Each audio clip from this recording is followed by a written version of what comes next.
For your PMP exam, let's dissect cost estimation and budgeting. The exam will test you on 4 key estimation techniques. The fastest, but least accurate, is analogous estimating. This is a top-down approach where you use the actual cost of a previous similar project as the basis for your new project's estimate.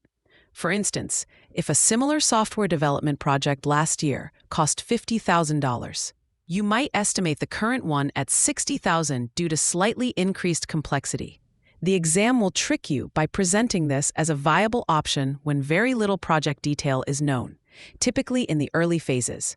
Next is parametric estimating, which is more accurate because it uses a statistical relationship between historical data and a variable. A classic exam example is cost per unit. If historical data shows it costs $20 per square foot to paint an office, and you have a 5,000 square foot office, your parametric estimate is $100,000. Look for keywords like per unit or rate in the exam question to identify this technique. The most accurate and time-consuming method is bottom-up estimating. This involves estimating the cost of individual work packages or activities from the work breakdown structure, and then aggregating them to get a project total. For example, to build a house, you would estimate the cost of the foundation, framing, electrical, plumbing, and so on, then sum them up. The common exam trap here is that bottom-up estimating is impossible without a detailed WBS. If the scope isn't well defined, you cannot use this method. To deal with uncertainty, we use 3-point estimating. The exam expects you to know 2 formulas using an optimistic, pessimistic, and most likely estimate. The triangular distribution formula is a simple average of the 3. The beta or PERT distribution formula is more common on the exam and gives more weight to the most likely estimate.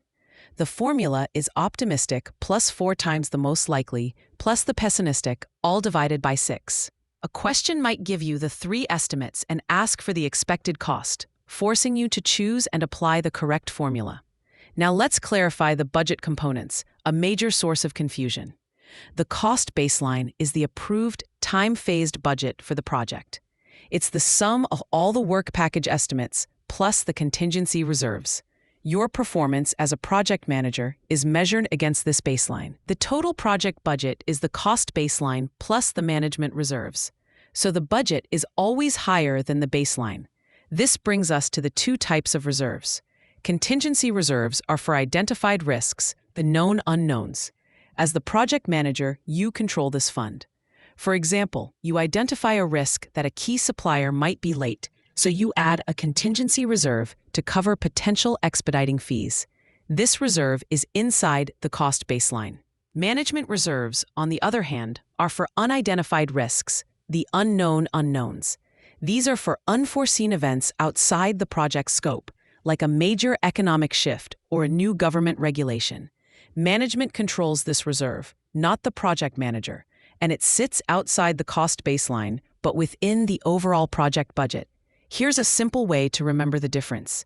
Contingency is for risks you can conceive of and that the PM controls. Management reserve is for major, unforeseeable problems that require management's approval. The exam will give you scenarios about risks and ask you to determine which reserve to use. If the risk was identified in the risk register, it's contingency. If it's a complete surprise, it's management reserve. For free practice questions, AI-powered explanations, and more exam prep tools, visit openexamprep.com. That's openexamprep, all one word, .com.